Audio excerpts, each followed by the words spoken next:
गपोड़ी बहू। उमा जी की बहू पिंकी को गप्पे मारने की बहुत आदत थी। वो जब भी किसी के बारे में बातें करती तो बड़े बड़े गप्पे फेंका करती। आसपास के सब लोगों को पता था कि पिंकी बहुत बड़ी गपोड़ी बाज है। लोग उसकी बात पर विश्वास नहीं किया करते थे, लेकिन हाँ, उसकी बातें सुन सुनकर हंसते बहुत थे। अरे बहू, पड़ोस वाली शर्मा जी है ना, उनकी बेटी का जन्मदिन है, तुम भी चली जाना। ठीक है मम्मी जी, ये तो बता दो गिफ्ट में लेकर क्या जाना है। अरे लेकर क्या जाना है, 250 का लिफाफा दे देना, बस काफी है। अरे मम्मी जी, अच्छा लगेगा क्या? पड़ोसी हैं हमारे, हमें कुछ बड़ा लेकर जाना चाहिए। अरे बहू, इतना काफी है। जानती हैं आप, मेरे मायके में जब पड़ोस में किसी की बर्थडे होती थी ना, तो मम्मी कुछ ना कुछ गोल्ड का ही देकर भेजती थी।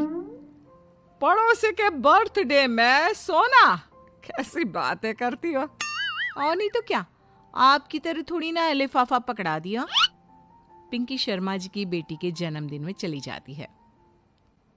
अरे आज तो बड़ी सुंदर लग रही हो साड़ी में। जी मैं तो लहंगा पहनकर आने वाली थी, मम्मी जी नहीं मानी। अरे बेटा, बर्थडे पार्टी में तो साड़ी चल जाती है, मेरा मतलब कोई शादी थोड़ी ना है।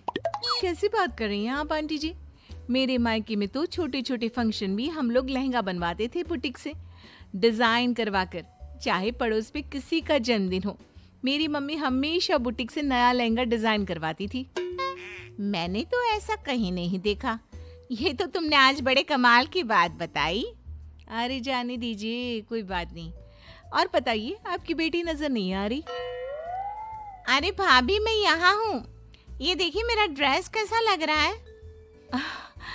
ठीक ही है, मतलब बर्थडे के हिसाब से थोड़ा हल्का है ना। अरे भाभी, इतना सुंदर गाउन पहना है मैंने।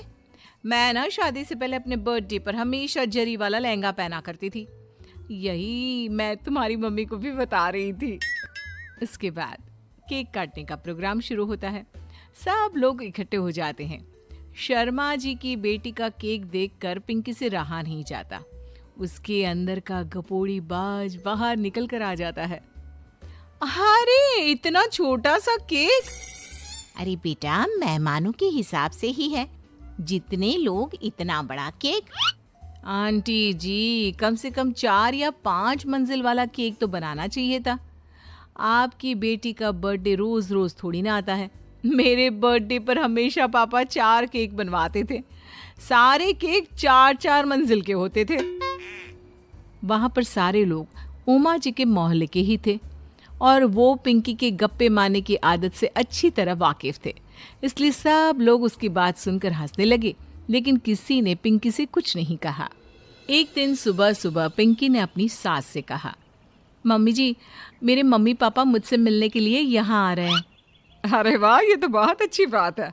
उनके आने की तैयारी करो, अच्छा अच्छा खाना बनाओ। वैसे कब तक आएंगे? मम्मी जी फ्लाइट से आ रहे हैं, कल शाम को 4 बजे की फ्लाइट है। फ्लाइट? लेकिन बेटा, तेरा मायका तो यहाँ से 2 घंटे की दूरी पर है।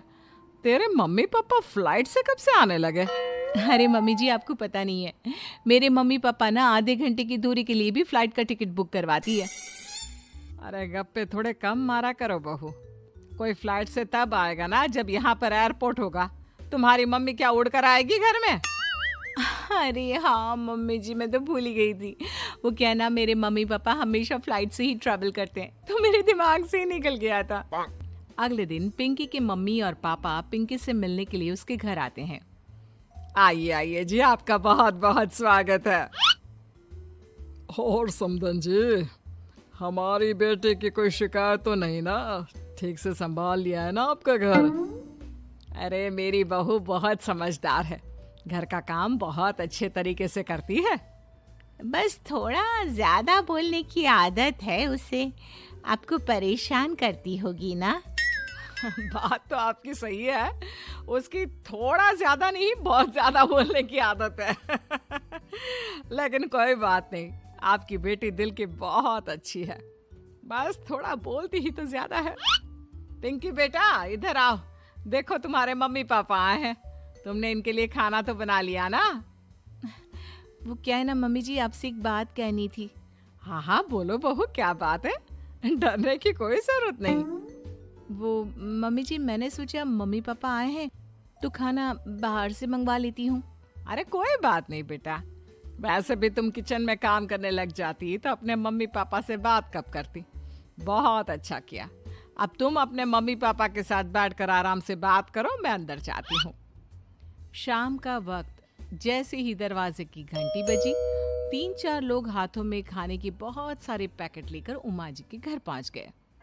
अरे भाई कौन है आप लोग, लगता है गलत पते पर आ गए। नहीं नहीं माँ जी, हम तो खाने का ऑर्डर डिलीवर करने आए हैं, यहीं से बुकिंग मिली थी।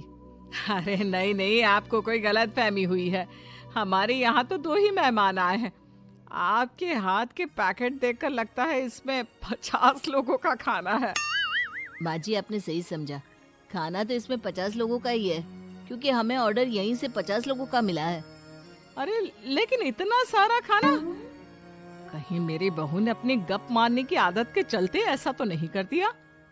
ये खाना आप रख लीजिए और हमें हमारे पैसे दे दीजिए। अच्छा वैसे कितने का बिल बना है? ज्यादा नहीं, बस 10,000 दे दीजिए।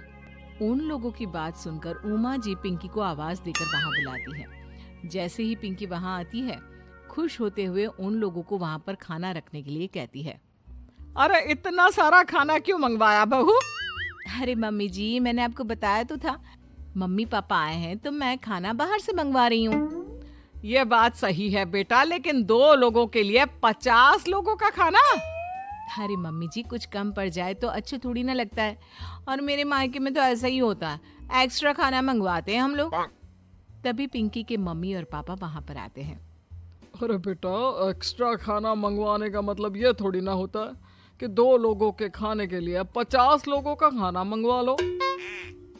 और बेटा, तुम्हारी गप मारने की आदत के चलते 10,000 का बिल आया है, तुम्हें नहीं लगता ये गलत है? देखो बहू, बढ़ा चढ़ाकर बातें करना अपनी जगह, लेकिन इतनी बड़ी बड़ी फेंकना भी गलत है ना। पहली बात तो इतने सारे पैसे लगे, और दूसरी बात खाना वेस्ट होगा। आप लोग ठीक कहते हैं, मैं आज के बाद अपनी इस आदत को कंट्रोल करने की कोशिश करूंगी और अब से गप थोड़ी कम मारा करूंगी। पिंकी की बात सुनकर सब लोग हंसने लगे।